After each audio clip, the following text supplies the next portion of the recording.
মাধ্যমিক বাংলা সাজেশন দেখো, সিন্ধু তীরে থেকে যে কয়েকটি প্রশ্ন খুব ইম্পর্টেন্ট সে কয়েকটি প্রশ্ন দেখে নাও।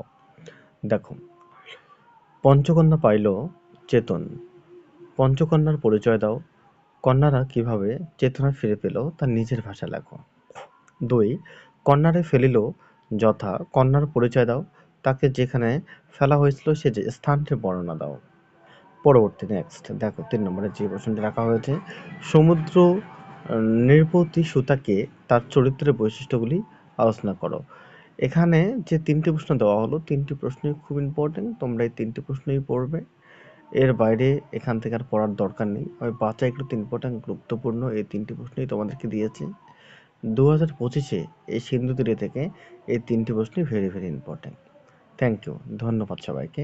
পড়ো ভালো করে পরীক্ষা দাও, জাস্ট দুর্দান্ত একটি রেজাল্ট করো। Thank you.